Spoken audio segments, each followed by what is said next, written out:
I have these two videos that have been very popular. One explains how you crochet 2 rows of mesh at one go, and the other one how you do it with 3 rows. And both videos have a number of comments asking how you could do more than just 3 or 2. This here one has 3. So these first 3 have been crocheted in one row, and then next 3 and so on. And this technique allows you to do any number of rows at one go, as long as your crochet hook is long enough. What this kind of work then demands of the hooks is that they can't have a handle in the middle, like this here, because you need so many stitches that they wouldn't fit into this here little bit. So either you can use ordinary ones, or this here one is a double-ended Tunisian hook, or then you can even use these here long Tunisian hooks. They look like a long knitting needle, only that it has a hook at one end. Or you can use cables if you want, if you have those. I don't. And I'm now going to show you how you do 6 rows at one go, and I'm going to use a hook like this here. It's a straight one. These are the very common ones that in Finland are sold in every supermarket. The hook size is 4 millimeter, and I'm using double knitting weight yarn. So we start with the slip knot first, and then chain enough for the width of the sample you are going to do. And after that, then we see how many stitches we need for the turning. So I'm chaining some amount. I'm not even counting. If you want to count, you need an even number of stitches, but I normally, when I make samples, I don't count at that stage. I just make a length, and then if there's extra ones, then I just leave them. So, well, a few more. And then when you have a chain for the width of your sample, then you need, for 6 rows of mesh at the same time, you need 22 extra stitches. So that's for the turning. Chaining 22 more. 2, 3, 4, 5, 19, 20, 21, 22. So here I have my chain. And then we start, and first of all we need to make the top corner, that where it sort of bends like that there. 2 yarn overs, and insert the hook into the 5th stitch from the hook. 1, 2, 3, 4, 5. And pull up a loop, and yarn over, and it's just like we were starting a double crochet. And then we leave it there. And then continue. Again, 2 yarn overs. Now skip 2 stitches and insert the hook in the 3rd one, and pull up a loop, and again start a stitch like a double crochet. So now we have 5 loops on the hook, and then again 2 yarn overs, skip 2, and a stitch in the 3rd one. So now we can see from here that it's going to go this way, like so. There's 1, 2, 3 rows of mesh so far. And again 2 yarn overs and skip 2, and a stitch. That's 4, and then we do 1 more this way. 1, 2, and 3rd.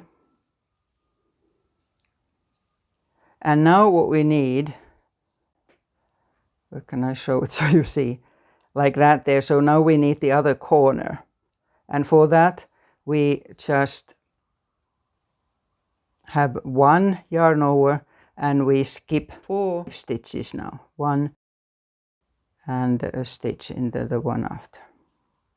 So now it looks like this here. 13 loops at this stage.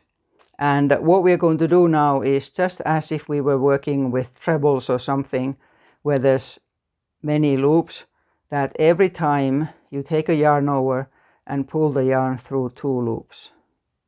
So just like that until the end, all of them.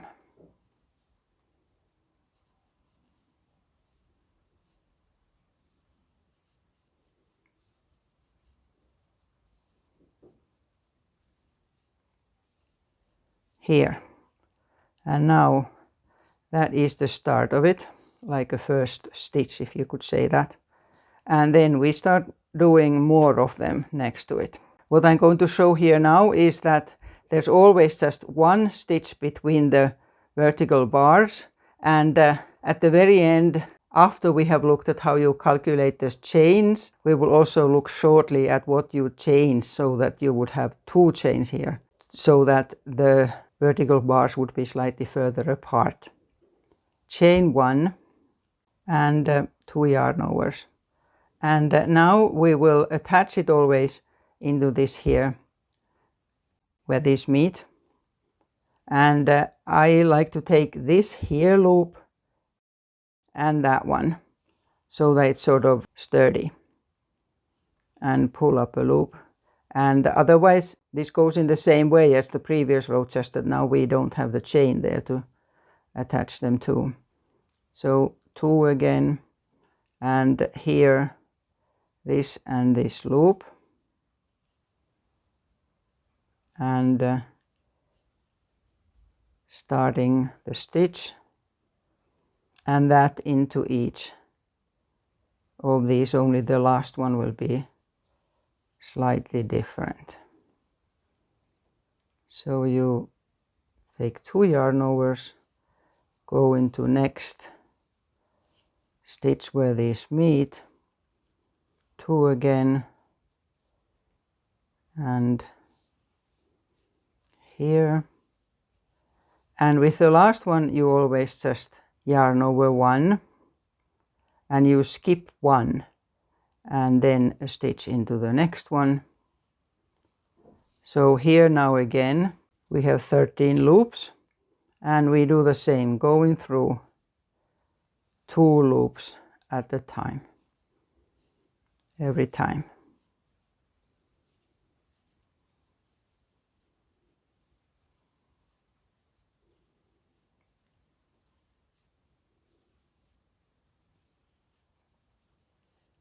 Like that. So it's starting to grow, and then the mesh will start to grow that direction. So then you'll have the next one and the next one. So every bit now is the same as this here until you get to the size you want it to be. And I'll work until here now, and then we will look at how we start the next row. And then the next row, and we of course need a long chain again.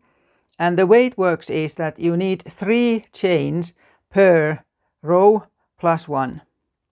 So there's 6 here, 3 times that is 18 plus 1.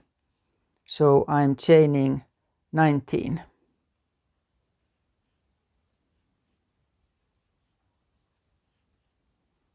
Here. And then we start working on that. It's going to twist and turn here. So as long as you don't twist the chain while you work, we'll turn it right way around once we get to the bottom. So then you do exactly what we did in the beginning. 1, 2, 3, 4, 5th.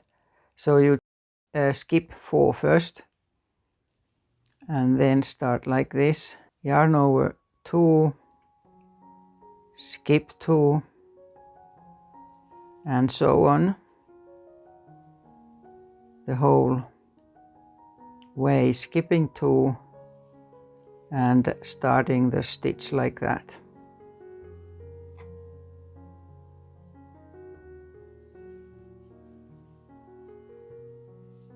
Did I skip 2? Yes.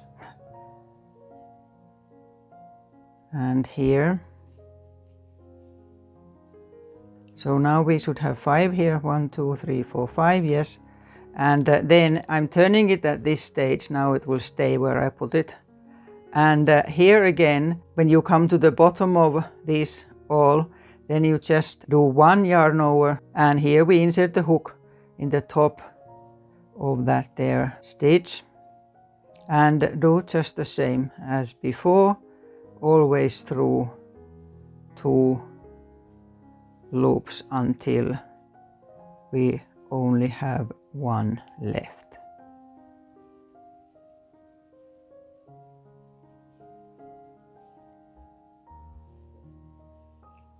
And then again you chain 1 And this is how we continue. Otherwise you work exactly the same, only that when you have done all the yarn overs and loops, then you insert it always to the top of the stitch in the row below instead of in the chain like we did in the beginning. I'll explain now how you can easily adjust the width of these vertical bars so that they are further apart. So if I want 2 chains instead of just the one, what I do is that I need to make this here, of course, then longer. So for that we need 1 extra yarn over. So instead of 2, I'll yarn over 3 and start the stitch exactly the same way. But instead of just doing like a start of a double crochet, I do that twice. So like a start of a treble, like this here. So now it's longer. And then again 3 times.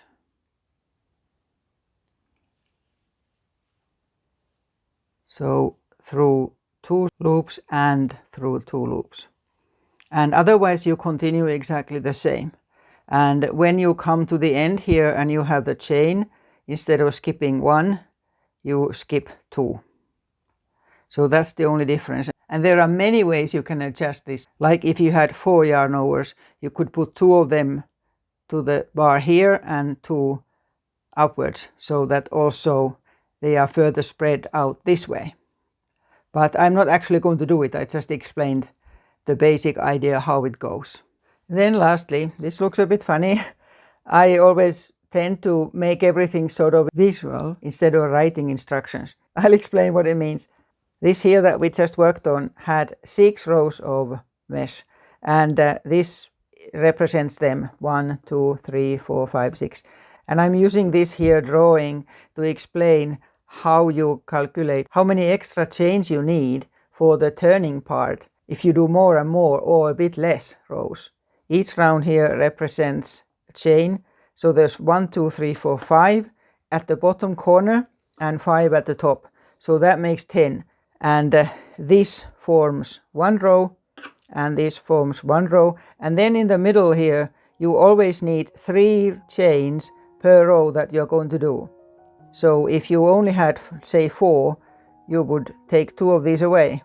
Or if you had a much longer, many more, especially if you're using one of these very long needles, then per each row you add 3 chains.